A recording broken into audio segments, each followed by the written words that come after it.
Hello and welcome to the first Peoria Symphony Guild Virtual Musical Monday. Today we're going to be learning about the music of Felix Mendelssohn, Johann Sebastian Bach, and Antonio Vivaldi on the upcoming Peoria Symphony Orchestra broadcast on September 26th. But first, a few announcements from the Peoria Symphony Guild. Musical Mondays and our virtual musical Mondays in September, October, and November are hosted by the Peoria Symphony Guild and are part of their education outreach efforts and are related to each upcoming concert. You should have received an invitation in the mail to their upcoming raffle. The deadline for applying for tickets for the raffle is October 9th, and the drawing will take place on October 14th. The prizes are a French vase, a Lenox nativity set, and a Support Peoria local business basket. Each item is worth over $300. Our broadcast on September 26th is going to feature the music of Felix Mendelssohn, Johann Sebastian Bach, and Antonio Vivaldi. And in a way, this is a big mutual admiration society because Mendelssohn had a great admiration for the music of Bach and was credited with a kind of renaissance of Bach's music in the early Romantic period. And he performed many of his works often. Bach was a great admirer of Vivaldi and actually took several of Vivaldi's concertos for violin and turned them into keyboard pieces for harpsichord or, I think, early pianoforte. But let's start with Mendelssohn. He was born in 1809, died in 1847, and he is an iconic figure in the early Romantic era of music. I like to think of Mendelssohn's style and compositional voice as what Mozart would have sounded like if he had lived into the early Romantic period. And it's ironic that Mendelssohn was a child prodigy like Mozart, and his family promoted him somewhat, but not in the same fashion as Mozart's father, Leopold. But nevertheless, Mendelssohn only lived as many years as Mozart did. This early sinfonias that he wrote, many of, on our concert, it will be the Sinfonia in D major, is a little bit of an homage to Bach, and I thought that this piece pairs well on one half with the Bach Brandenburg 3. They're both only for strings. They're both 3 movements long, even though the Bach's middle movement is very short. The second movement of the Mendelssohn Sinfonia in D major is almost an homage to Bach himself, in that it sounds very much like a melancholy movement from a Bach cantata that, if it wasn't just for strings, might have a alto vocal solo with it. And I think you're going to enjoy that music. The first movement and the last movement are, interestingly, very much like the Brandenburg Concerto number 3.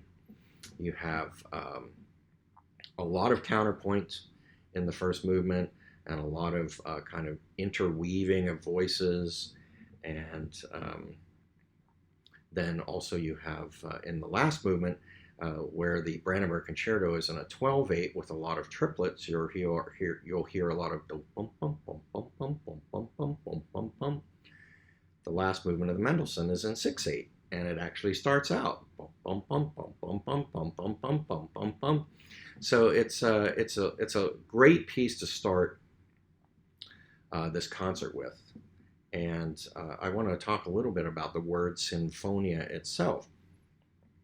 It is where the derivation of the word symphony comes from, but it doesn't mean in most contexts a full symphony the way we would imagine even some of Mendelssohn's full symphonies, like the Italian Symphony or the Resurrection Symphony, with a pretty good size orchestra with winds and brass and many strings. The Sinfonia actually has its origin in opera and the suites of the Baroque era. So the Sinfonia literally was a little kind of overture that was written for the opening of an opera, usually in the Baroque period. That eventually became the overture in the classical period. But Bach also used the word sinfonia to um, indicate the beginning of some of his suites. So in his orchestral suites, you'll hear sometimes it's called overture and sometimes it's called sinfonia. And literally, these symphonias were three movement works, short works, usually with a kind of contrapuntal first movement, a slow adagio or andante kind of second movement, and then an allegro in a kind of dance-like form. And so this is really the way eventually the symphony evolved, because the third movement of many symphonies is a scherzo or minuet. It's kind of got a three feeling, but as Haydn developed the symphony, the last movement often is in a 6/8 or a 12/8 feel, and the first movement is kind of a 4/4 feel with a slow movement and then a minuet added eventually. Listen in the first movement for a kind of elan and charm that's the hallmark of Mendelssohn's early Romantic music. You can hear the ghosts of Mozart and Haydn in there, and also the music of Bach. You'll hear a lot of counterpoint and interplay between all the voices, the two violin parts, the viola, cello, and bass. And I think you'll see what I'm talking about when I say this is what Mozart would have sounded like if he had lived into the Romantic era.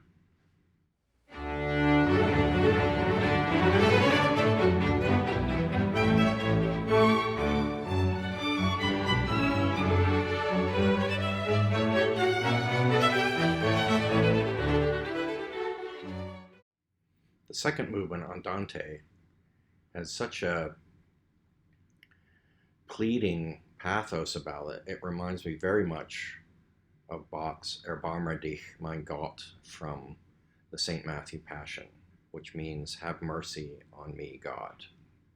I think you can hear Bach's influence on Mendelssohn in this piece.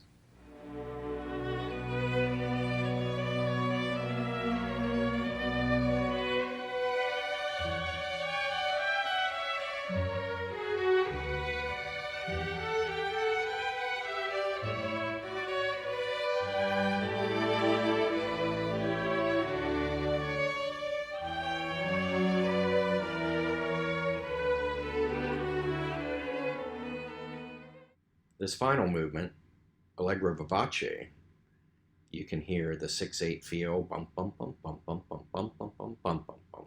And remember this when we talk about the last movement of Bach's Brandenburg Concerto. This is more dance-like and a little bit of fun after the seriousness of the Andante.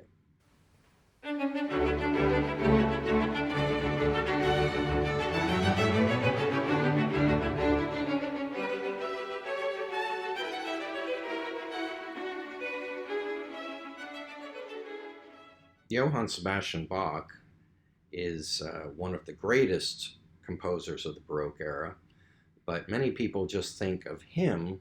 They don't realize that his family of composers and musicians extends over 200 years, and even after his death, he was influential in music through the voices of his sons, like Carl Philipp Emanuel and Johann Christian Bach.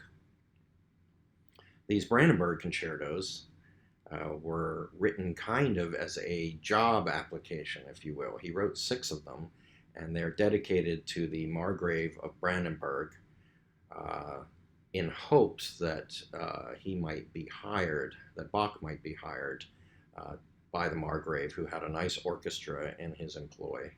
And uh, there's no indication ever that the Margrave either had his orchestra perform these, that he ever really heard the pieces, and they went unacknowledged, really. Bach never got a response, and they went unacknowledged in the Margrave's collection. And when he died, they were sold for, I think, the equivalent of $24, the manuscripts were. And then they went undiscovered and unknown about until around 1849, when they were rediscovered and they were put into a library. And the Brandenburg concertos were almost destroyed. The manuscripts were on a train being transferred during World War II for safety, and the train came under aerial bombardment. So we nearly never got to hear these concerti. The Brandenburg 3 is a lovely piece of music just for strings.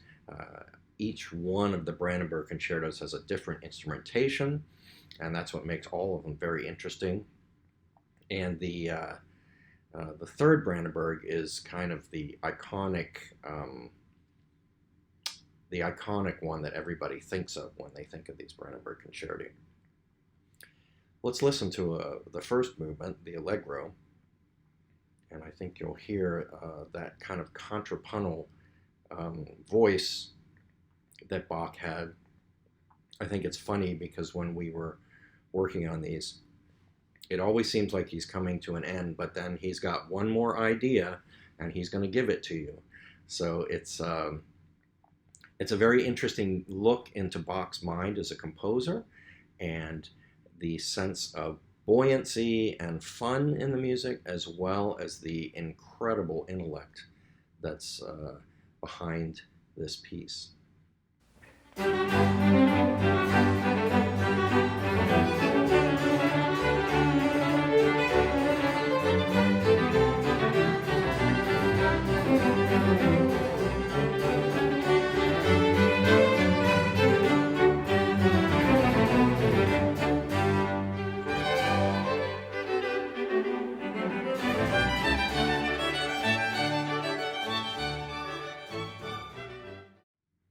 Like the Mendelssohn, the Brandenburg Concerto No. 3 is a three-movement work, basically fast, slow, fast, allegro, adagio, allegro.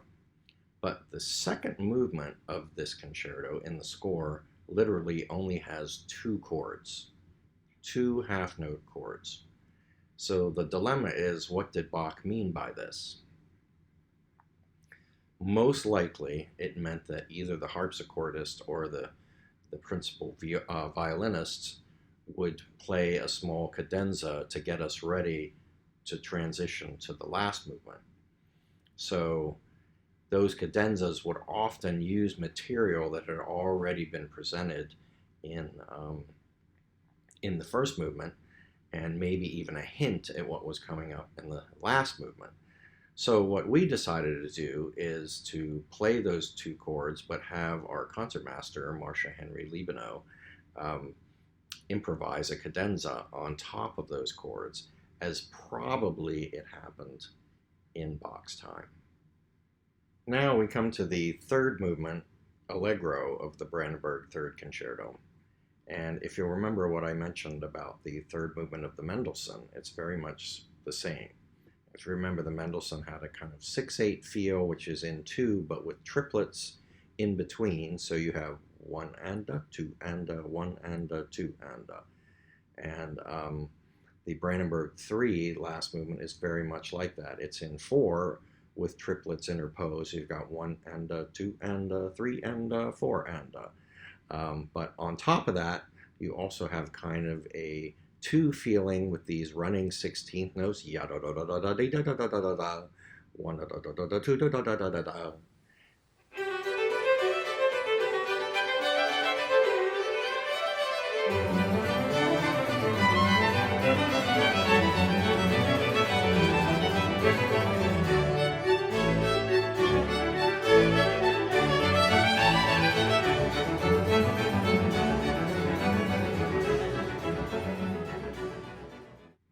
final work on our program is Vivaldi's Four Seasons.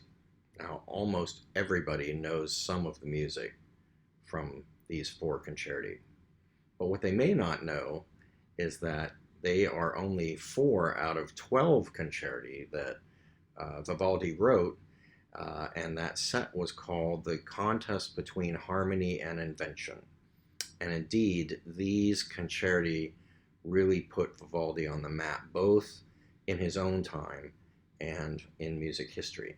They're very inventive. They use something called a ritornello, which in Italian basically means return. So all of those themes that you hear in the first movements of these concerti, like in spring, yep, bum bum bum bum bum bum bum bum bum bum bum bum bum bum bum bum bum. So what happens is that you get that theme, and then you get some kind of invention or soloistic stuff that happens, and then the theme comes back, maybe in the same key, maybe in a different key. So it returns, and then you have yep bum bum bum bum bum bum again, which is followed by another section of different soloistic material or different interplay between the soloist and the orchestra. And this also happens in the first movement of the Bach, a little bit in the first movement of the Mendelssohn. And this technique eventually evolved into a much more complicated technique or structure, if you will, in the classical era.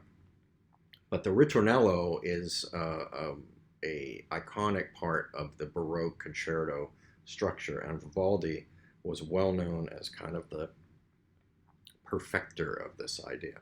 Handel used this idea. Bach certainly used this idea. All the other Baroque composers would have used this idea in some fashion, of this idea of return as the structure. But Vivaldi really mastered it and laid it out for others. Now, he was a contemporary of Bach, and Bach very much admired his music. But what you find in the Four Seasons, and this is really amazing, it's almost a cinematic piece about each season. And you have little things in the scores about winds, the north wind, the south wind, gentle winds, storms. There's even a barking dog.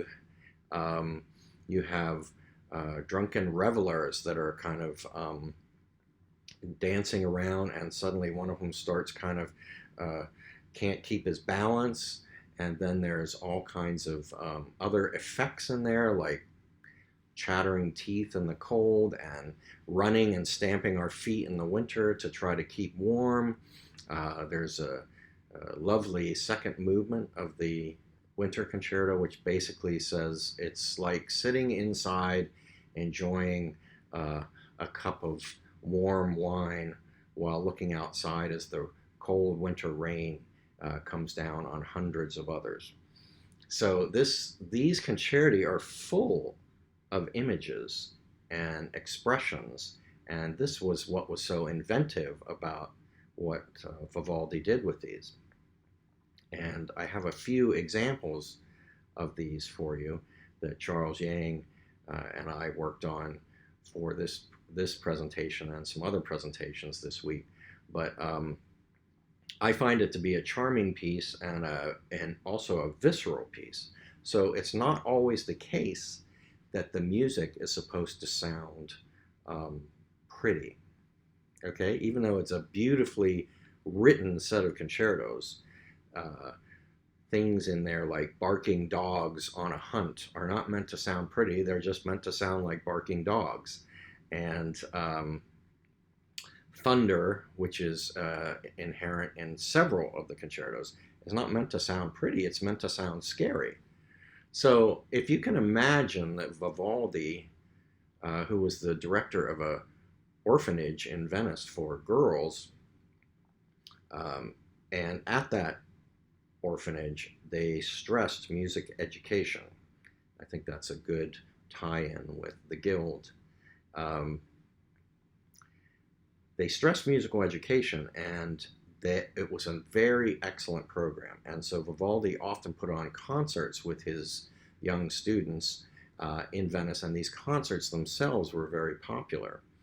Uh, so the other side of this is he had to write over almost 500 pieces, 500 concertos for his students to be able to play.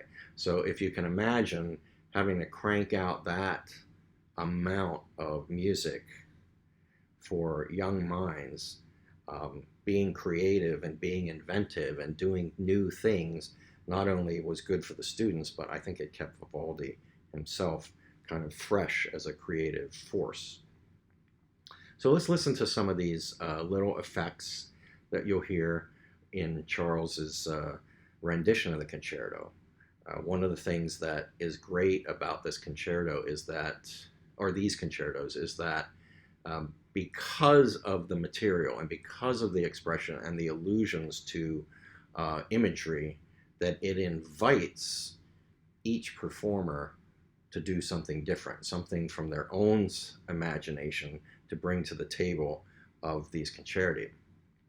And in fact, Vivaldi wrote actually he wrote 4 sonnets to go with one with each concerto about what was kind of being described in this. And I will share a few of those with you after we listen to Charles's demonstrations.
So those are just a few of the images that Vivaldi tries to portray through music, and the demands on the performer are to be creative and evoke those images in the mind of the listener while they're listening to these concerti.